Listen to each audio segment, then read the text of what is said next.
ఆంధ్రప్రదేశ్‌లో పాలకులు, పాలకపక్ష పార్టీలు, వాళ్ళ మీడియా వీళ్ళ వ్యవహార శైలంతా ఎట్లా ఉంది అంటే, అబద్ధాలు చెప్పినా మేమే చెప్పాలి, నిజాలు చెప్పినా మేమే చెప్పాలి. తప్పుడు ప్రచారం చేసినా, దుష్ప్రచారం చేసినా మేమే చేయాలి. లేదా నిజమైన ప్రచారం చేసినా మేమే చేయాలి. వేరే వాళ్ళకు ఆ హక్కు లేదు. ఆ హక్కంతా ఆంధ్రప్రదేశ్‌లో మాకు మాత్రమే దఖలుబడింది అన్నది బహుశా వాళ్ళ ఫీలింగ్ కావచ్చు.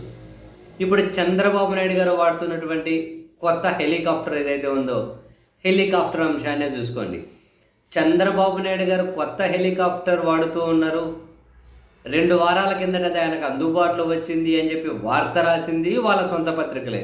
చూడండి దీని హెడ్డింగ్ ఏముంది? ఏముంది హెడ్డింగు? సీఎం చంద్రబాబుకు కొత్త హెలికాప్టర్. ఎవరు రాశారో కనిపిస్తుంది కదా ఈ వార్త. ఎవరు రాశారో అది కనిపిస్తుంది కదా నీట్‌గా. సీఎం చంద్రబాబు కొత్త హెలికాప్టర్. అంటే వాళ్ళ పత్రికలోనే. దీంట్లో సౌండ్స్ ఏం రాసుకుంటూ వచ్చారు? ఇప్పటి వరకు వాడిన బెల్ తయారీ చాపర్ పాతదైపోవడంతో అధునాతన ఫీచర్లతో ఎయిర్బస్ H160 కొత్త మోడల్ హెలికాప్టర్కి మారారు. ఇంకా దీని బెనిఫిట్స్ ఏమున్నాయి, దీని రక్షణ పరంగా ఎట్లా సదుపాయాలు ఉన్నాయి, దీని ఫీచర్స్ ఏంటి అనేది రాసుకుంటూ వచ్చారు. సీఎం చంద్రబాబుకు కొత్త హెలికాప్టర్ హెడ్డింగ్ పెట్టి మరీ రాశారు. సీన్ కట్ చేస్తే ఇప్పుడు వీళ్ళ ఇంకో పత్రికలోనే ఏం రాస్తారు? చంద్రబాబు నాయుడు గారికి కొత్త హెలికాప్టర్ అని చెప్పి వైసీపీ తప్పుడు ప్రచారం చేస్తోందట. వాళ్ళ మీద చట్ట ప్రకారం చర్యలు తీసుకుంటాము అని అధికారులు ప్రకటన విడుదల చేశారట.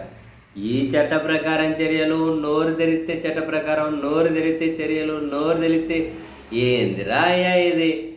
కనీసం ప్రజాస్వామ్యం అని వీళ్ళకి గుర్తుందో లేదో నాకు లేదు. ఆ వార్త రాసింది ఎవరు?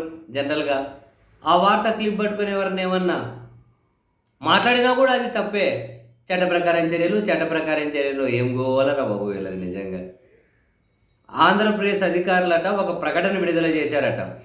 ఏపీ ముఖ్యమంత్రికి గతంలో ఉన్న హెలికాప్టర్ స్థానంలోనే ఇంకో హెలికాప్టర్ అద్దెకు తెప్పిస్తున్నారని ప్రభుత్వ అధికారులు వివరించారట. ఏపీ ప్రభుత్వం కొత్త హెలికాప్టర్ కొనుగోలు చేయాలని, గతంలో ఎలాగైతే అద్దె చెల్లింపు ద్వారా హెలికాప్టర్ వాడుతున్నారో ఇప్పుడు అదే విధానాన్ని ఫాలో అవుతున్నారని స్పష్టం చేశారు. అయితే ఇది కొత్త మోడల్ అని కంపెనీ కూడా మారారు అని, అంతేగాని కొత్తగా కొనలేదు అని చెప్పారట. మరి ఆ విషయం చెబితే అయిపోయి కదా, దానికి చట్ట ప్రకారం చర్యలు. మీ వాళ్ళు రాసిన దాంట్లో ఇవన్నీ లేవు కదా, మీ సొంత గెజిట్ పత్రికలు. వీళ్ళ గెజిట్ పత్రికలు అవన్నీ లేవు కదా.